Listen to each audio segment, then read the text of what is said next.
Hey everyone, this is Michael again, and welcome to the Monday Night Raw review. Monday Night Raw tonight was from the Enterprise Center in St. Louis, Missouri, and this is the first Monday Night Raw back to 2 hours, which I'm really happy about. You know, it hasn't been 2 hours since 2012, since July of 2012. But Monday Night Raw tonight, even though the show went back to 2 hours, I found this a pretty bad show, in my opinion. It's back to 2 hours, and it's the first show back to 2 hours, and they just got to figure out what to do to balance the show for 2 hours, since they were so used to booking a 3-hour show, and we were so used to watching the show for 3 hours. I think, in my opinion, hopefully it gets better as the months progress. Like, they know how to stylize the show. So I hope they end up working that out. But tonight on Monday Night Raw, we had the Intercontinental Championship on the line, where Mr. Yeet, Jey Uso, ended up defending the title against Xavier Woods. We had a good old-fashioned Donnybrook match. Sheamus versus Pete Dunne. Then we had a 10-women's tag team match. Completely irrelevant. Kayden, Katana, Zelina, Vega, Natalya, and Lyra, Valkyria. They ended up taking on Pure Fusion Collective, Pure Shit Collective, Sonya Deville, Shayna Baszler, and Zoe Stark. And the Unholy Union.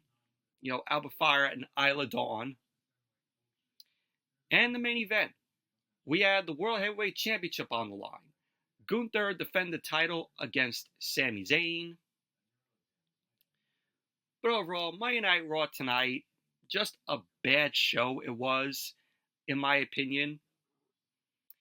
But like I said, hopefully they get to balance out as the months progress, stuff that they want to put on the show for 2 hours. Like, really, the 10-women's tag team match, it shouldn't have been on the show. You mean to tell me that you couldn't book anything better for the show than to give us this 10-women's tag team match that we saw? Awful. But if you guys haven't checked out my previous video that I uploaded earlier today, I did a movie review of Abigail, so definitely check out my review of that if you guys haven't seen it. But very fun film it was. Really enjoyed it. So if you want to hear me go in depth about the film, check out my review of it. But anyway, let's jump right into the review. Monday Night Raw opened tonight with CM Punk. CM Punk and Drew McIntyre, they went at it at Bad Blood on Saturday in a Hell in a Cell match, which I did not watch. I did not watch the Hell in a Cell, but I heard it was a great match, very bloody. Drew McIntyre had to have 16 stitches, put on him. But like I said, from what I heard, it was a great match. And I thought that Bad Blood was a decent show. Didn't cover it, but I watched it from the Nia Jax versus Bayley match and then all the way to the end, and I thought it was a decent show. Was it the best show of the year? No. But I thought it was decent. But CM Punk ended up making his way out. He was shown limping. He was banged up really bad from, of course, the Hell in a Cell match on Saturday. We saw his right elbow was taped up and his forehead was bandaged. So Punk stood on the stage. In his condition, it looked like that he didn't want to go all the way down to the ring. So he just stood on the stage. So the crowd there in St. Louis were chanting for Punk. Punk on the mic, and he kept asking, is it good to be not dead in St. Louis, Missouri on the Monday night or what? to which the crowd end up applauding for Punk. Punk ended up saying that he's been through hell. He ended up saying that if they're going to set him on fire, now is the time. Punk ended up saying that he is in no condition to be here or even walk to the ring. And I'm glad that he just stood on stage because of the condition that he was in when he came out. You know, there was no way that he was making it all the way down to the stage. So Punk ended up saying that it hurts to smile, but he had to come here and see the fans. He ended up saying that he's alive, but he doesn't feel like it. Punk went on to say that he is a winner, but it doesn't feel like he won the match on Saturday. Punk ended up going on to say that it felt tremendous to step outside of hell and slam the cage door behind him, but the way that match made him feel leaves him with a lot of questions. Punk ended up saying that he doesn't know what the future holds for him, and that he had 0 Hell in a Cell matches left. And he was right. Punk ended up going on to say that he's banged up worse than at any time in his life. He ended up saying that as much as he loves the crowd, he just doesn't know. So Punk ended up wanting to thank 3 groups of people. He ended up thanking the fans, specifically the Ride or Die fans, who make the signs for him. And he ended up saying that they chanted his name for 7 years before he came back to pro wrestling. And then they had to wait another 3 years until he came home. He ended up saying that there was a minute on Saturday night where he didn't think he could pull it off, even with them. But there's never been a second of his career where he thought he could do it without them. So Punk ended up saying that the second group is his peers in front of the camera and behind it. He ended up saying that he is privileged to walk the hallways with them.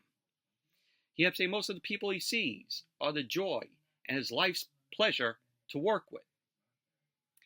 Punk ended up saying that the third group he wants to thank is the people who don't like him at all. He ended up saying that there is a thin line between love and hate. Punk ended up saying that he has turned their hate into cash, so he ends up thanking them. So Punk ended up saying that if you dislike him, be it jealousy or hatred. He ended up saying that he doesn't know why they keep downing him, so keep doing it. Punk ended up saying that he is going back home. He wanted to say that he hasn't seen his wife in 5 weeks, so he has to buy a lot of flowers. Punk ended up saying that he isn't sure when he'll see them next, so he ended up thanking them. And pretty much this is coming off of, maybe, Punk is going to be out injured again, so he had to say this. But it sounded kind of like, he was giving his retirement speech. But we all know that Punk is not going anywhere. So then, Seth Rollins ended up coming out. Seth Rollins went face to face with Punk, and ended up walking by Punk.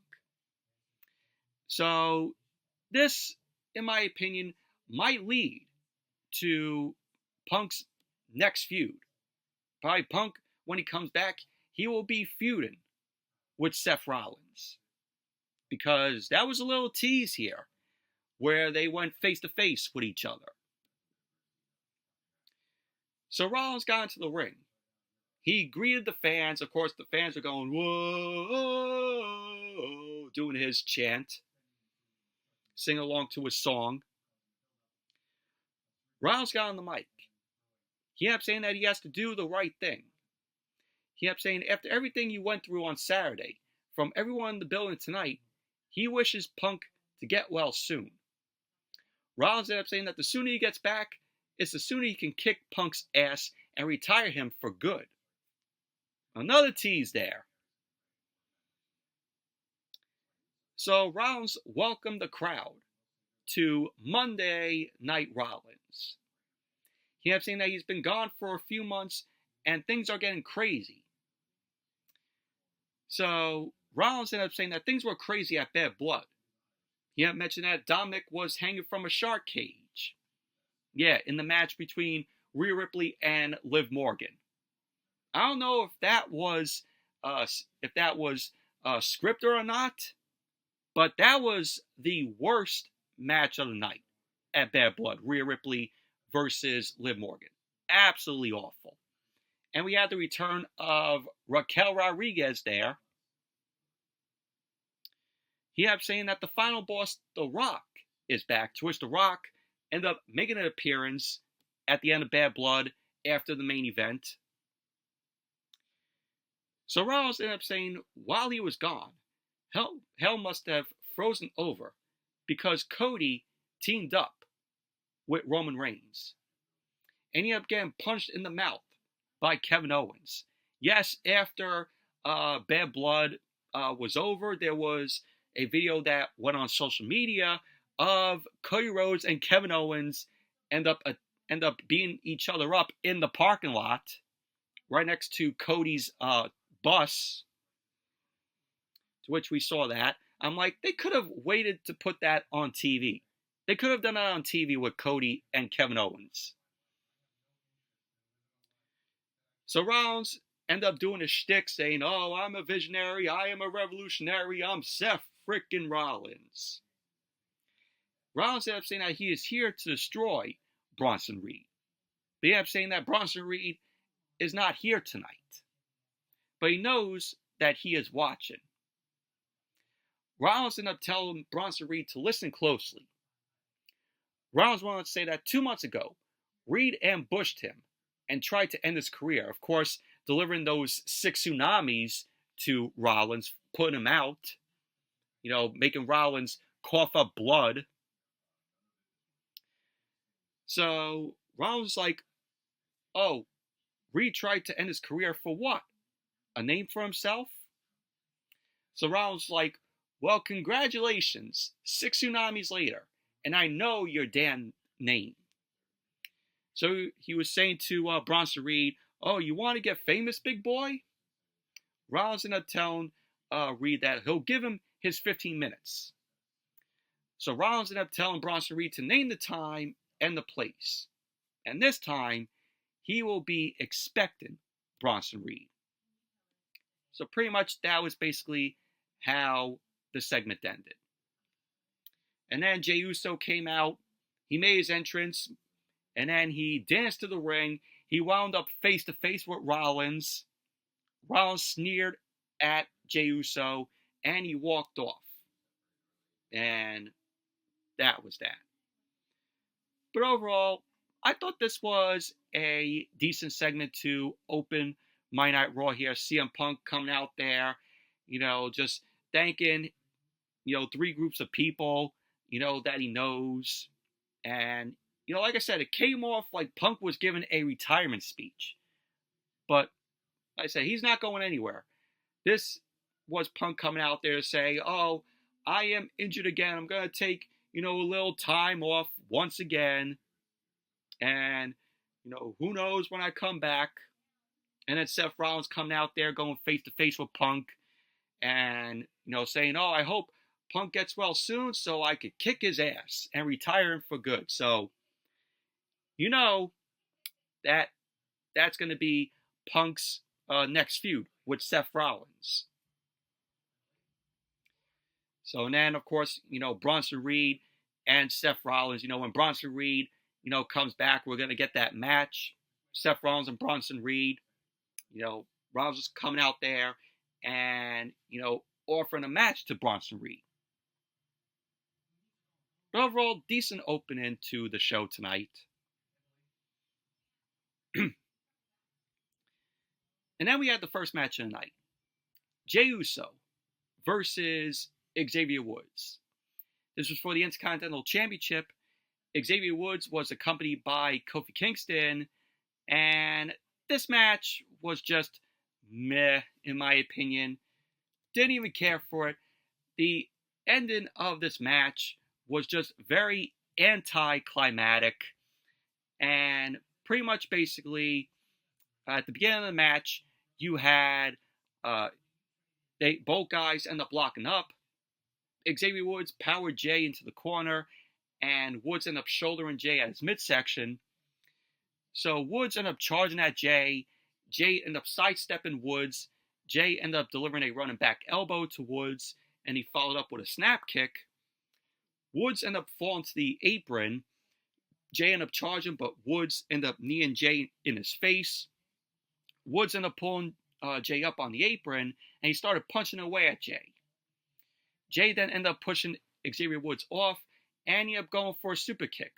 Woods then blocked the super kick and knocked Jey to ringside. Woods got off the ring apron, and he ended up getting Jey on his shoulders.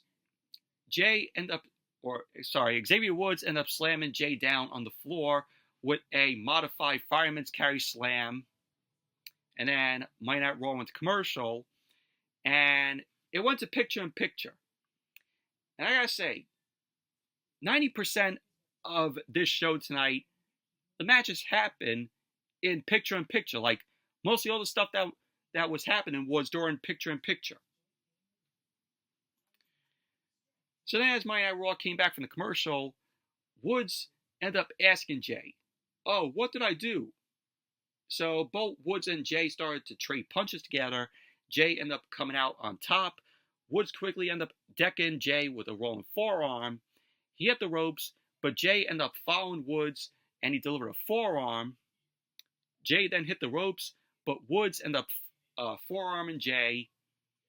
Woods ended up super kicking Jey down. He went for the cover, to which Jey ended up kicking out. So Woods headed to the top rope.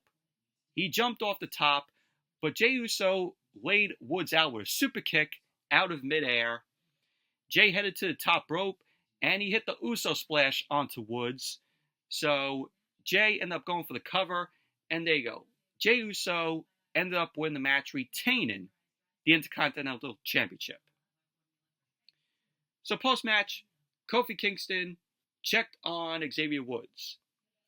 Jey Uso pulled Woods up to his feet, and he ended up hugging Kofi. Jey went to shake Xavier Woods' hand, but Xavier Woods was furious, and he walked off on Jey. To which Kofi was not happy about that, and Kofi followed after Xavier Woods. So Jey Uso celebrated in the ring, and he turned into a massive spear delivered by Braun Breaker.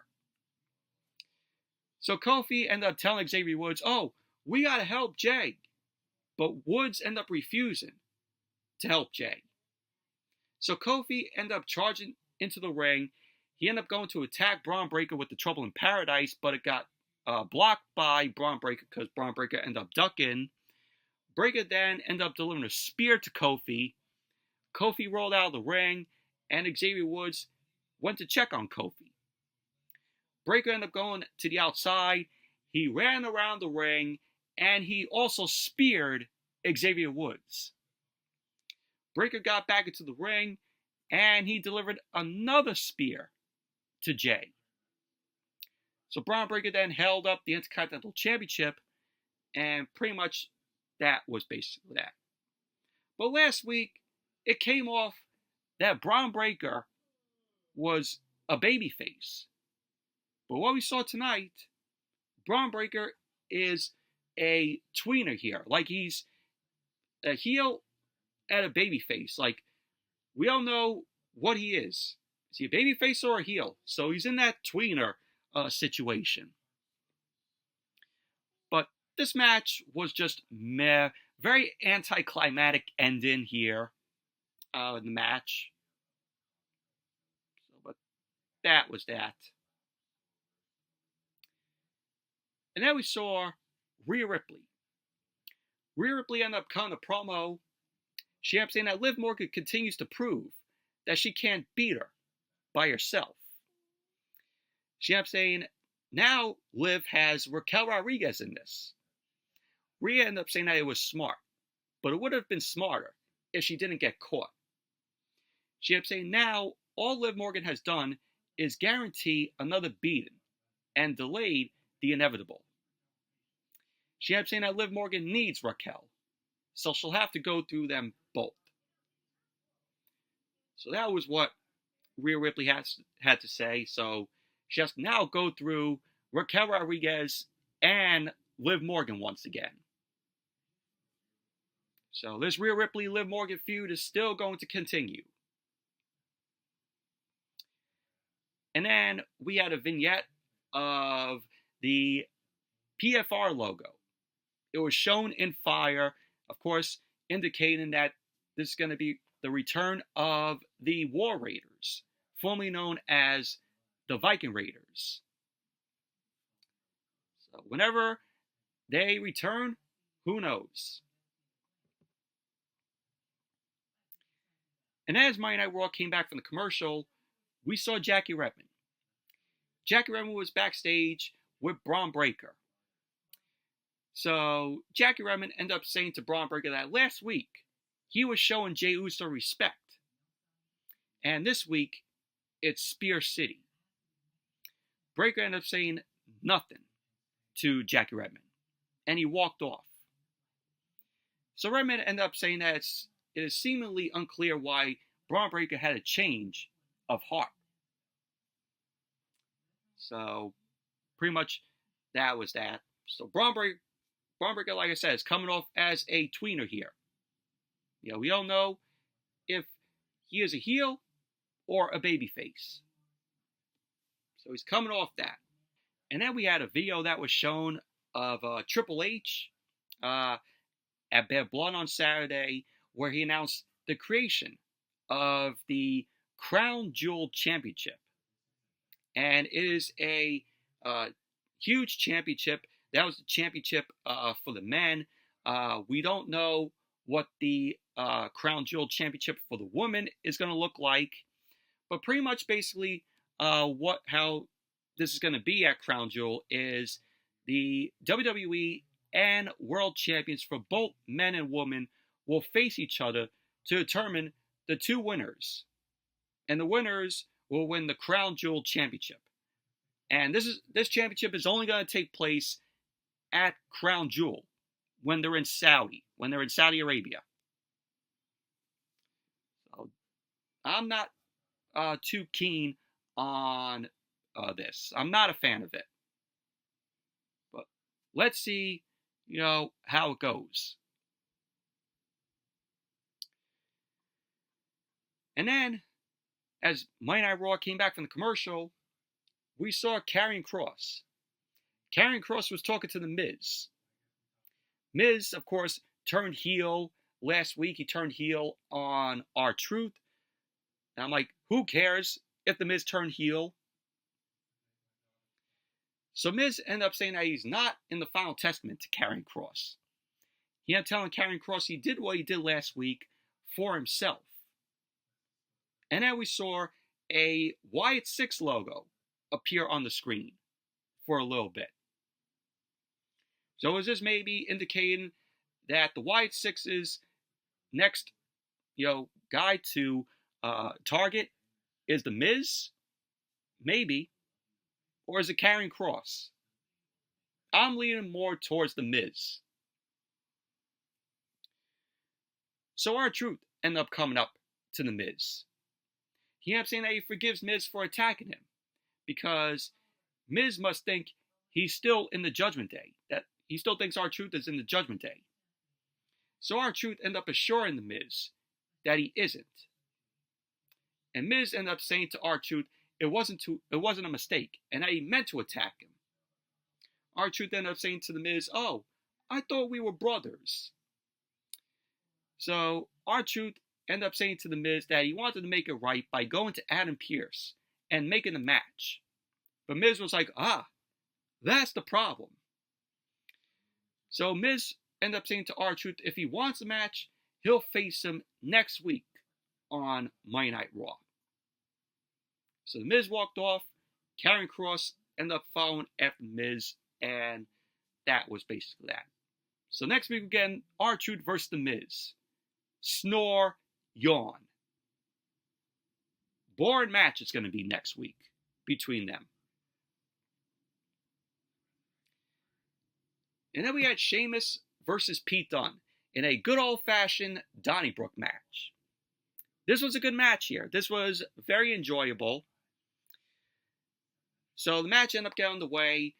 We had Sheamus end up taking it to Dunne with some clubs to the corner. And of course we had a bar, whiskey barrels, shillelaghs, and cricket bats were at ringside, all set up for this match. So Sheamus ended up pulling Pete Dunne's hair, but Pete Dunne ended up fighting out, and he started kicking away at Sheamus's leg.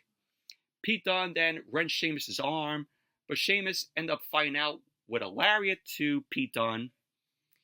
Sheamus grabbed the shillelagh, and he grinded it in Pete Dunne's mouth. Pete Dunne ended up getting out by raking Sheamus's eyes. He then charged at Sheamus, but Sheamus ended up crushing Dunne with an Alabama slam. Sheamus then ended up hitting a catapult out of the ring to Pete Dunne. He then went for the bro kick, but Pete Dunne moved out of the way. Sheamus ended up hitting the whiskey barrels instead because of Pete Dunne moving. So Pete Dunne ended up attacking Sheamus. He climbed on the barrels, and he delivered a tornado DDT to Sheamus on the floor, which was pretty good.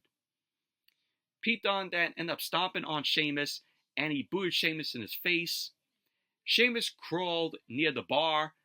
Pete Dunne then bounced Sheamus's head off the bar, and he had to stand on it, and he then stomped on Sheamus's hand. Pete Dunne ended up going for a diving cross body block, but he got caught by Sheamus. Sheamus then ended up carrying Pete Dunne, and he ended up slamming Dunne onto the commentary table. And so that Monday Night Raw went to commercial. Of course, we had the picture-in-picture. Then as Monday Night Raw came back from the commercial, Sheamus started fighting up. He ended up slinging Pete Dunne off. Pete Dunne then stomped on Sheamus's head and slapped Sheamus in his chest a few times. So Sheamus ended up forearming Pete Dunne in his jaw. He then picked up the shillelagh. He ended up hitting Pete Dunne in his ribs with the shillelagh. Sheamus then clotheslined Pete Dunne in the corner and knocked him to the apron. Sheamus ended up going for the 10 beats of the bottom, but Pete Dunne ended up snapping Sheamus off the top rope. Sheamus then ended up delivering an Irish Curse backbreaker to Pete Dunne. Sheamus then signaled for the bro kick. He charged at Pete Dunne, but Pete Dunne ducked the bro kick. Dunne ended up charging, but Sheamus floored Dunne with an over-the-shoulder power slam, and he ended up going for the cover, to which Pete Dunne ended up kicking out. Sheamus headed to the top rope, but Pete Dunne ended up hitting Sheamus in the head with the shillelagh. Pete Dunne then connected with a superplex from the top, and Pete Dunne ended up going for the cover. Sheamus ended up kicking out. So Pete Dunne ended up kicking Sheamus out of the ring. He climbed on top of a huge whiskey barrel. Sheamus then ended up hitting Pete Dunne in the head with the shillelagh a few times. He started to climb to the top of the whiskey barrels. Sheamus then climbed, and he locked Pete Dunne's arms back for the 10 beats of the bottom, to which he did deliver the 10 beats of the bottom to Pete Dunne. Sheamus then lifted Pete Dunne up, and he delivered the white noise off the whiskey barrels through the two tables that were set up at ringside, which was crazy. So the crowd was really into this match. They were chanting, "This is awesome." Sheamus then rolled Pete Dunne into the ring. Pete Dunne ended up pulling himself up to his feet. We had Sheamus end up hitting a pump kick to Pete Dunne's jaw, and he followed up with a Celtic Cross. Sheamus ended up going for the cover, but Pete Dunne somehow kicked out. That was crazy. Sheamus then grabbed Pete Dunne and pulled him up. Sheamus ended up saying that Pete Dunne asked for this. Pete Dunne quickly snapped Sheamus' fingers with the joint manipulation. He ended up hitting Sheamus in his spine with the cricket bat. So Pete Dunne ended up going for the cover, and Sheamus ended up kicking out. So Pete Dunne was furious. He took a drawer from the bar. Pete Dunne ended up beating Sheamus with the drawer, and he had zip ties. So Pete Dunne ended up handcuffing Sheamus with the zip ties. He ended up charging and booing Sheamus in the face. He He ended up going for the cover, but Sheamus ended up kicking out. Pete Dunne then grabbed the cricket bat, but Sheamus ended up catching Pete Dunne with a pump knee to his jaw. Sheamus then immediately followed up with a bro kick to Pete Dunne. Sheamus then fell on top of Pete Dunne to pick up the win, so Sheamus ended up winning the match with his hands still handcuffed in the zip ties. But overall, good match it was between Sheamus and Pete Dunne here in a good old-fashioned Donnybrook match. And the crowd was into it. They were enjoying what they were seeing. And then we had Kathy Kelly. Kathy Kelly was backstage with Cody Rhodes. Cody Rhodes' nose was all taped up after his match on Saturday. So we had a mysterious figure walked into a production truck.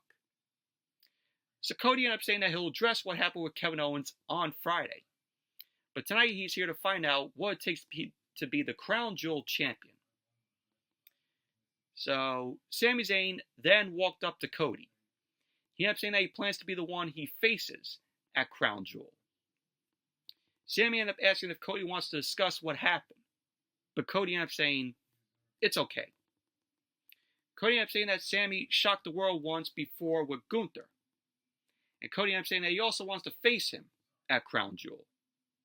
Cody then ended up wishing Sami luck, and both of them ended up shaking hands. So pretty much that was basically that.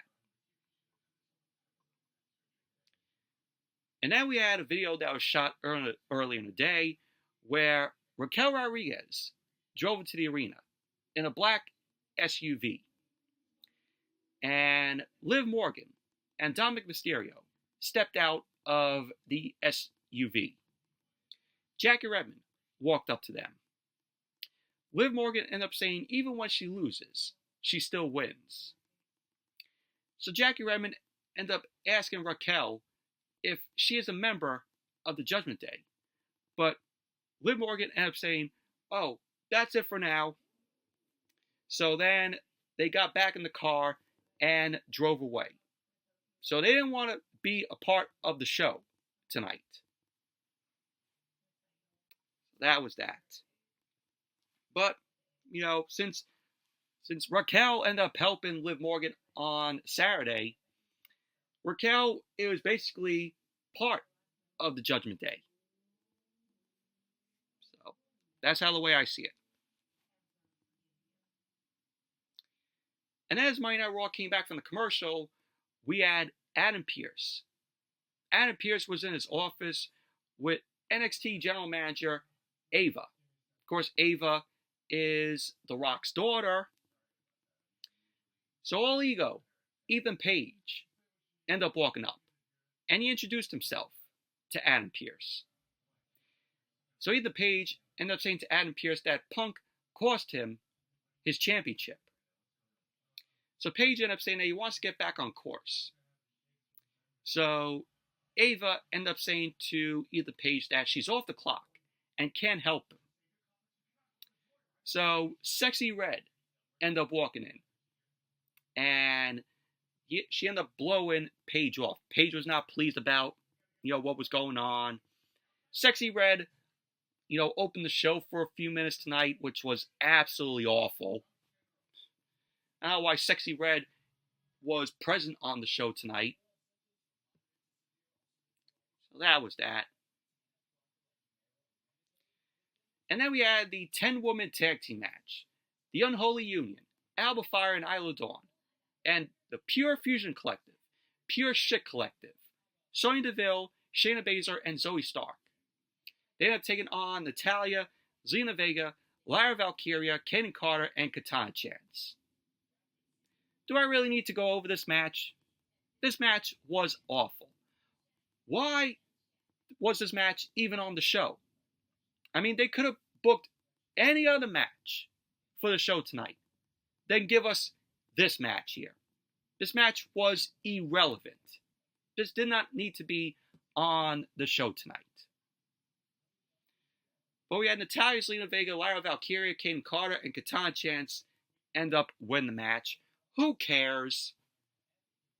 Who the fuck cares? Moving on.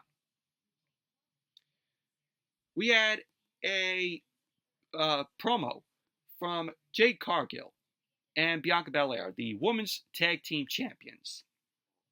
They end up saying that they can't wait to face Damage Control with the Women's Tag Team Championship on the line. Cargill ended up saying that they're not taking the titles for granted. Bianca ended up saying that Io Sky caught her slipping a few weeks ago, but Damage Control is not taking over, and that Cargill and Bianca will face them next week. There you go. Next week, Cargill and Bianca Belair versus Damage Control for the Women's Tag Team Championship. Oh joy. And so then we saw what we're going to get next week on Raw. Of course, we're going to be getting The Miz versus R-Truth. We're going to be getting Damage Control versus Bianca Belair and Jade Cargill for the Women's Tag Team Championship. And we're getting Kofi Kingston versus Braun Breaker.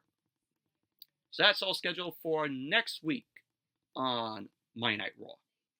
Main event, Sami Zayn versus Gunther for the World Heavyweight Championship.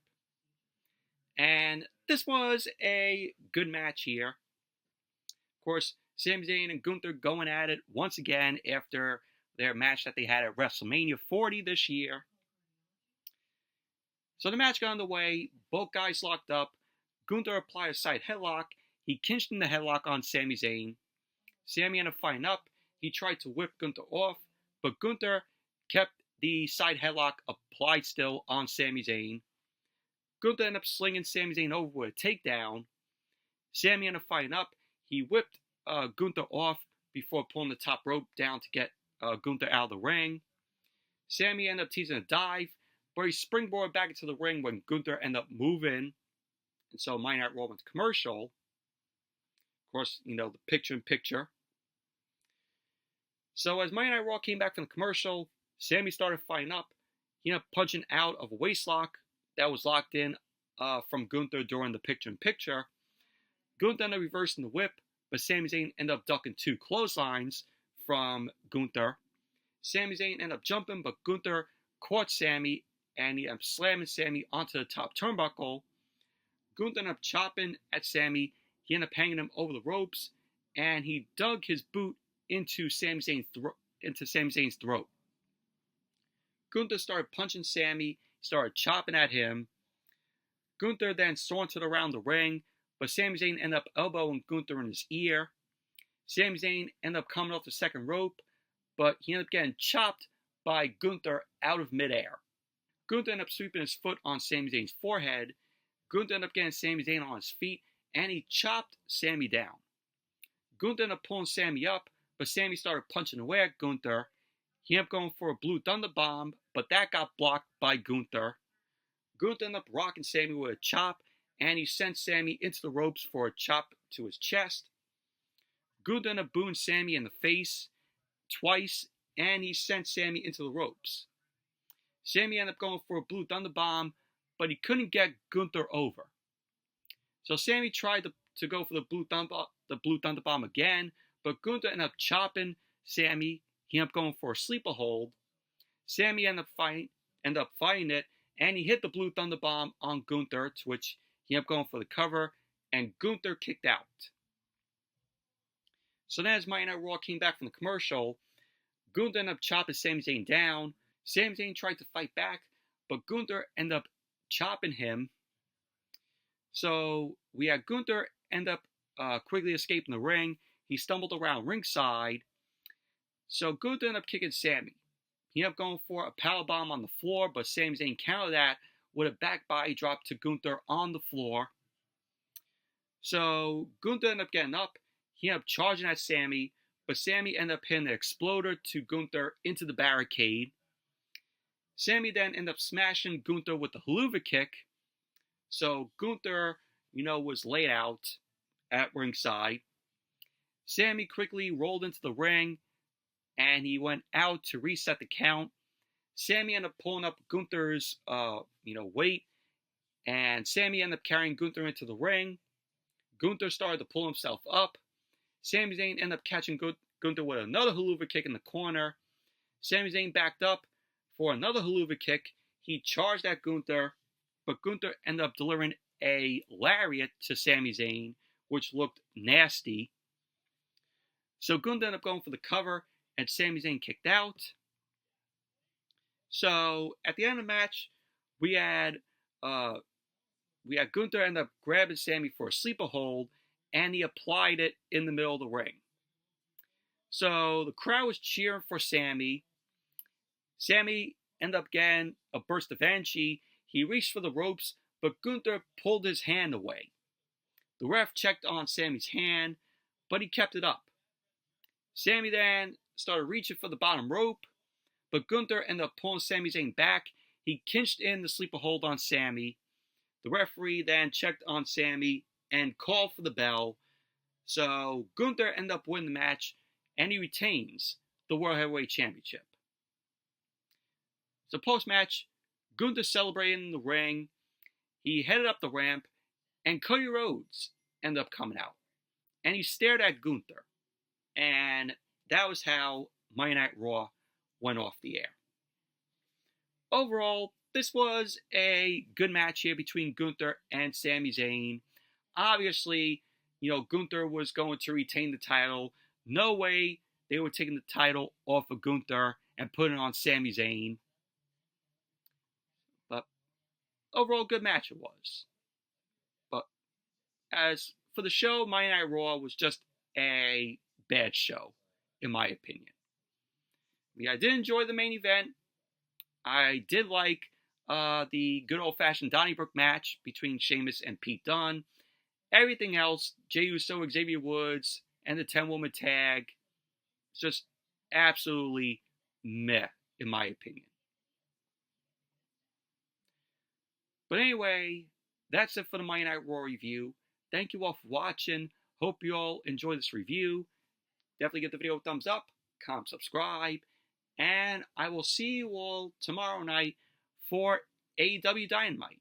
Yes, Dynamite is going to be on tomorrow because on Wednesday they're doing the MLB postseason playoffs on TBS. So tomorrow on Dynamite is going to be Title Tuesday. That's what they're calling the show. So it's going to be on at 9 o'clock. It's going to be till 11. So stay tuned for my Dynamite review tomorrow. And be sure to check out my review of Abigail if you guys haven't seen it. And I'll see you all tomorrow for Dynamite. So, see you then.